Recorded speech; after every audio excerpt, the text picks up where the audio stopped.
ये 8 संकेत आपको बताते हैं कि भगवान आपके साथ हैं। दोस्तों, भगवान के साथ होने पर मिलते हैं यह 8 संकेत। मित्रों, वैसे तो सुख दुख, लाभ हानि, लाभ यश अपयश जीवन के हिस्से हैं और यह सब तो आते जाते ही रहते हैं। लेकिन कुछ लोग अपने जीवन में इतने निराश हो जाते हैं कि उन्हें लगता है कि भगवान को उनकी कोई परवाह नहीं है। कुछ लोग यह सोचने लगते हैं कि भगवान है भी या नहीं। लेकिन हम आपको इस वीडियो के माध्यम से बताने जा रहे हैं 8 ऐसे संकेत जिनके बारे में हमारे शास्त्रों में बताया गया है। और ऐसे संकेतों का मिलना इस बात का साक्षी है कि भगवान आपसे प्रेम करते हैं। दरअसल भगवान अपना प्रेम सभी को अलग अलग रूपों में दिखाते हैं। भागवत में वर्णन आता है कि पांडवों की माता कुंती भगवान से विपत्ति मांगती हैं। कुंती महारानी कहती हैं कि जब जब हम पर विपत्ति आई तब तक आप हमें बचाने के लिए उपस्थित थे, लेकिन जब आपने हमें हमारा राज्य वापस जितवा दिया तो आप द्वारका जा रहे हैं। इससे अच्छा तो विपत्ति ही हमें दीजिए ताकि आपका साथ हमें प्राप्त होता रहे।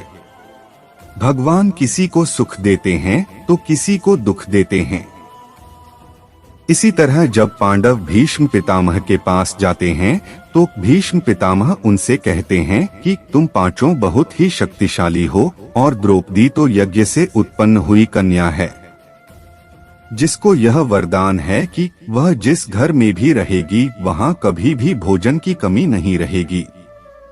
फिर भी तुम लोगों को इतना दुख देखने को मिला, तुम्हारा राज्य छीन लिया गया और तुम्हें अन्याय से वन में भेज दिया गया।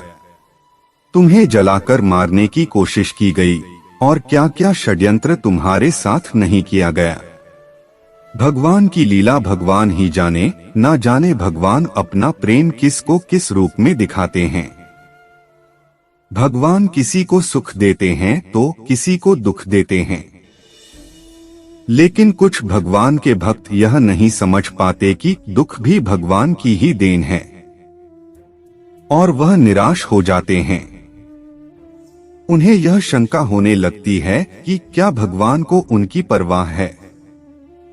इस दुविधा को दूर करने के लिए हम शास्त्रों में वर्णित 8 ऐसे संकेतों के बारे में बताने जा रहे हैं जो यह बतलाते हैं कि भगवान आपसे प्रेम करते हैं। पहला संकेत है कि अगर ईश्वर आपसे प्रेम करते हैं तो आप जो कुछ भी करेंगे उसमें विफलता मिलेगी। जी हाँ, आपको यह सुनकर अजीब जरूर लगेगा, लेकिन भगवान का साथ जिनको मिलता है उन्हें विफलता जरूर ही मिलती है। आप बहुत मेहनत करेंगे, आप अच्छाई की राह पर चलेंगे, फिर भी आपको विफलता ही मिलेगी। और यह संकेत है कि भगवान आपसे प्रेम करते हैं। आपको विफलता तब तक देखने को मिलेगी जब तक आप जीवन के सही उद्देश्य को समझ नहीं जाते। दूसरा संकेत है कि जब भगवान की कृपा आप पर होगी तो आपको बिल्कुल अकेला महसूस होगा। आपके सामने ऐसी स्थिति आएगी जहां आपको समझ में नहीं आ रहा होगा कि आगे क्या करना चाहिए। आपको लगेगा कि इस स्थिति में मेरी मदद करने वाला कोई नहीं है। आप अपनी परेशानी किसी से बता नहीं पाओगे और अगर आप किसी को बताने में सफल हो भी गए तो भी आपकी परेशानी को कोई समझ नहीं पाएगा। वे कहेंगे कि यह परेशानी तो बहुत ही छोटी है, या तो वे इस पर ध्यान नहीं देंगे या वे इसे नजरअंदाज कर देंगे। तीसरा संकेत जो है वह यह है कि भगवान की कृपा होने पर आपको दुख मिलेगा और आपको लगने लगेगा कि अब हमारे जीवन में इससे बुरा क्या हो सकता है। आप दुख की चरम सीमा को महसूस करेंगे। उदाहरण के तौर पर आप देख सकते हैं कि महान संतों के जीवन में क्या क्या घटित हुआ।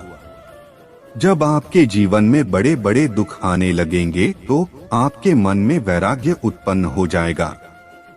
और आपका मन भौतिक सुखों से आगे बढ़कर भगवान को जानने के प्रयास में लग जाएगा।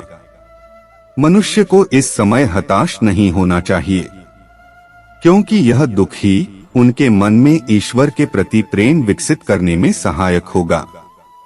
यह उन्हें इस बात का एहसास कराएगा कि यह संसार दुखालय है और भगवान को प्राप्त करने में ही सार है।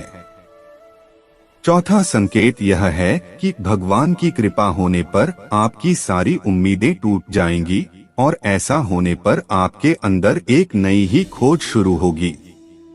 ऐसी खोज जिसमें आप अपनी खामियों को जानेंगे और अपनी विफलता का कारण ढूंढ लेंगे।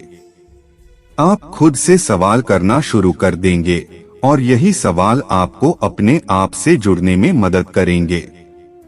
यह जुड़ाव ही आपके जीवन में एक नया बदलाव लाता है।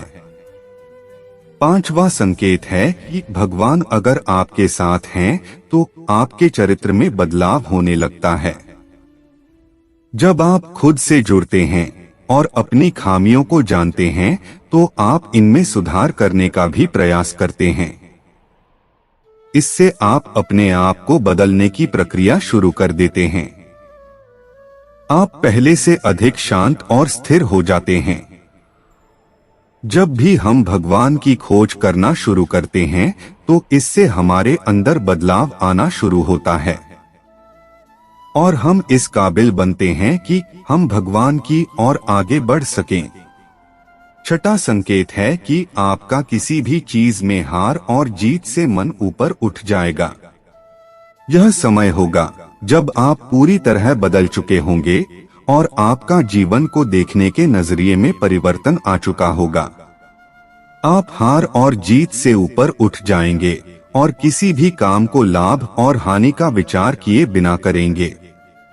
इस तरह की स्थिति होने पर आप बाहर हो रही चीजों से विचलित नहीं होंगे और अपने अंतर्मन में ही स्थिर रहेंगे। आप भगवान में इतने खोए रहेंगे कि आपको बाहर से मिल रहे दुख और सुख दोनों ही विचलित नहीं कर पाएंगे। सातवां संकेत एक परीक्षा के रूप में होता है। जब आप भगवान की भक्ति में संलग्न हो जाते हैं तो आपके जीवन में एक ऐसी स्थिति आती है जिसमें हर चीज आपको सहज ही प्राप्त होने लगती है। सातवें संकेत में यह भी है कि आपके पास सारे ऐश्वर्य अपने आप ही आने लगते हैं और आपको उसमें आसक्त होने से बचना होता है। आपको सारी चीजें जो संसार में प्राप्त करना मुश्किल है, जैसे कि धन, ऐश्वर्य, मोक्ष इत्यादि सहज ही प्राप्त होने लगते हैं। ऐसे में आपकी परीक्षा होती है कि आप इन चीजों से आसक्त ना हो और आपका मन भगवान में ही लगा रहे। अगर आप इस परीक्षा को पास कर जाते हैं तो आप आठवें संकेत की ओर बढ़ते हैं। आठवें संकेत में आप भगवान से मिल सकते हैं और उनसे बात कर सकते हैं, जैसे कि आप एक आम आदमी से इस वक्त करते हैं। इस संकेत के मिलने के बाद आपके मन में जरा भी संशय नहीं रह जाएगा कि भगवान आपके साथ हैं या नहीं, क्योंकि आप हर समय भगवान के साथ रहेंगे। दोस्तों, यह थे विभिन्न शास्त्रों में दिए गए कुछ संकेत जिनके मिलने पर आप समझ सकते हैं कि भगवान आपसे प्रेम करते हैं। यह सब सुनने में अजीब जरूर लग रहे होंगे, लेकिन इनका विवरण कुछ इसी प्रकार दिया गया है। भागवत के एक श्लोक में भगवान स्वयं कहते हैं कि मैं जिस पर कृपा करता हूँ उसका धन हर लेता हूँ। धन चले जाने से उसके सगे संबंधी उसे छोड़ देते हैं और वह तरह तरह के दुख पाता है। तो मित्रों, मुझे उम्मीद है कि आपको इस वीडियो के माध्यम बताए गए यह 8 संकेत पसंद आए होंगे। अंत तक बने रहने के लिए आपका शुक्रिया। जय श्री राधे।